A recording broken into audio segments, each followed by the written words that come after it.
That's the whole catch-22. That's what I was saying. With property taxes, you have to leave your house because you have to make enough money to pay your property taxes. That gets you into that whole scam you just talked about right there with a job. They tax your wages, then you got to have upkeep on a car, clothing, everything you buy is taxed. You're paying tax and interest on any money you borrow to buy a car.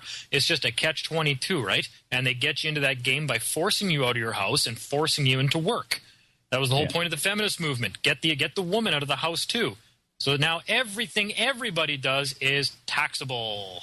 Everything. Hey, Dean, it's amazing you mentioned that, because just this morning I was having an argument on Facebook with a feminist, and I was just saying that the feminist movement was financed by the Rockefellers, and now girls don't have a choice about where they are, and her emotional responses. This is the thing.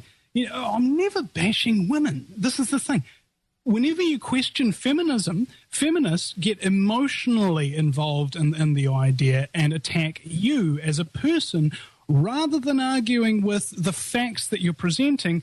For instance, the video with Aaron Russo talking about how Nick Rockefeller told him about the point of feminism, right? He says, they bragged about funding it.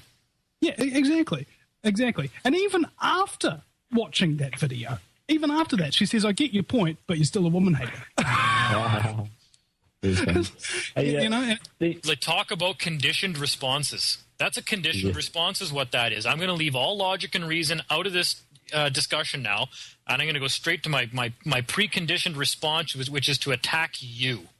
Yeah, exactly. There was another psychological study on They completely forego the shampoo and go straight for the conditioner. Nice.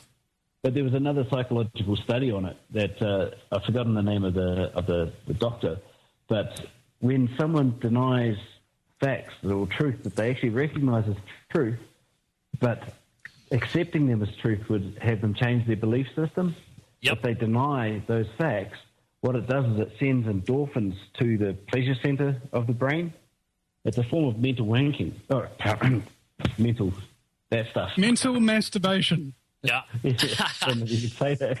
Well, who wants to admit that their belief system was a lie, or that thing, or something they've believed in, or the life they've been living for a decade, or 20 years, or 30 years was a lie? Who wants to actually admit to that and own up to it and just say, yeah, you know what, you're right. I'm an idiot. I'm going to start correcting the way I view the world now based on what we had for discussion. No, our first response is to, no, you're wrong and you're an idiot because you've got a stupid haircut. Okay, sorry.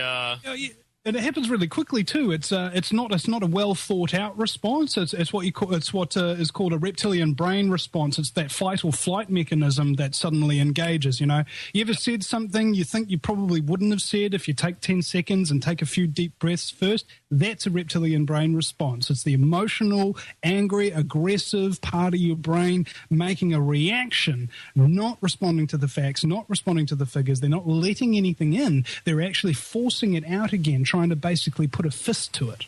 Yeah, I prefer my angry, well-thought-out responses. Yeah. I combine the best of both worlds.